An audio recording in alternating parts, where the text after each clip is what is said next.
ಆಮೇಲೆ ದೇಶದಲ್ಲೂ ಕೂಡ ಕೊರೋನಾ ಈ ರೀತಿಯಾಗಿ ವ್ಯಾಪಕವಾಗಿ ಹಬ್ಬುವಂತ ಎಲ್ಲ ಲಕ್ಷಣಗಳು ಈಗ ಗೊತ್ತಾಗ್ತಾ ಇದೆ. ಈವರೆಗೂ ಸುಮಾರು 61 JN.1 ಪ್ರಕರಣಗಳು ಪತ್ತೆಯಾಗಿದೆ. ಆಮೇಲೆ ಗೋವಾದಲ್ಲೇ ಜಾಸ್ತಿ, ಗೋವಾದಲ್ಲೇ ಸುಮಾರು 34 JN.1 ಪ್ರಕರಣಗಳು ಪತ್ತೆಯಾಗಿದೆ. ಮಹಾರಾಷ್ಟ್ರದಲ್ಲಿ 9, ಕೇರಳದಲ್ಲಿ 6, ತಮಿಳುನಾಡಿನಲ್ಲಿ 4, ತೆಲಂಗಾಣದಲ್ಲಿ 2 JN.1 ಪ್ರಕರಣಗಳು ಪತ್ತೆಯಾಗಿದೆ. ದಿಢೀರನೆ ಏರಿಕೆ ಕಂಡಿದೆ ಕೊರೋನಾದ ಉಪತಳಿ ಸಂಖ್ಯೆ ಅನ್ನುವಂಥದ್ದು ನಮ್ಗಿಲ್ಲಿ ಗೊತ್ತಾಗ್ತಾ ಇದೆ. ಗೋವಾದಲ್ಲೇ ತೀರಾ ಹೆಚ್ಚು. ಯಾಕೆ ಗೋವಾದಲ್ಲಿ ಹೆಚ್ಚಾಗಿರ್ಬೋದು? ಒಂದು, ಗೋವಾದಲ್ಲಿ ಡಿಸೆಂಬರ್ 15ನೇ ತಾರೀಕು ಆಗ್ತಾ ಇದ್ದ ಹಾಗೆ ಕಂಪ್ಲೀಟ್ ಆಗಿ ಅಲ್ಲಿನ ಜನ ಒಂದು ರೀತಿ ವೆಕೇಶನ್ ಮೋಡ್ಗೆ ಹೋಗ್ತಾರೆ. ಅದರಲ್ಲೂ ಈ ಕ್ರಿಸ್ಮಸ್ ಹಿನ್ನೆಲೆಯಲ್ಲಿ ಭಾಳ ಸೆಲೆಬ್ರೇಷನ್ಸು, ಕಾರ್ಯಕ್ರಮಗಳು ಇದೆಲ್ಲ ಅಲ್ಲಿ ಹೆಚ್ಚಾಗಿ ಆಯೋಜನೆಗೊಳ್ತವೆ. ಆಮೇಲೆ ಅಗೈನ್ ಹೊಸ ವರ್ಷ ಅಂತಂದರೆ ಭಾಳ ಮಂದಿ ಗೋವಾಗೆ ಹೋಗೋರು ಕೂಡ ಹೆಚ್ಚು.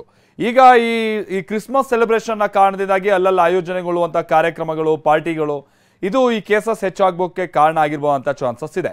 ಆಮೇಲೆ ನಿಮ್ಗೆ ಗೊತ್ತಿರಲಿ, ದೇಶದಲ್ಲಿ ಈಗ ಆಲ್ರೆಡಿ ಇದಕ್ಕಿಂತ ಮೃತಪಡ್ತಾ ಇರುವಂಥವ್ರು ಕೂಡ ಈಗ ದಾಖಲಾಗೋದಕ್ಕೆ ಶುರುವಾಗಿದೆ. ಆ ಸಂಖ್ಯೆಗಳು ಕೂಡ ದಾಖಲಾಗ್ತಾ ಇವೆ ಈಗ. ಹಾಗಂತ ಭಾಳ ದೊಡ್ಡ ಪ್ರಮಾಣದಲ್ಲಿ ಅಲ್ಲದೆ ಹೋದರೂ ಕೂಡ ಇದರ ಆಫ್ಟರ್ ಎಫೆಕ್ಟ್ಸ್ ಏನಿದೆ ಅನ್ನುವಂಥದ್ದು ಇನ್ನಷ್ಟೇ ಖಚಿತ ಆಗಬೇಕು. ಹಾಗಾಗಿ ಸ್ವಲ್ಪ ಈಗಲೇ ಎಚ್ಚರಿಕೆಯನ್ನು ವಹಿಸೋದು ಭಾಳ ಒಳ್ಳೆಯದು.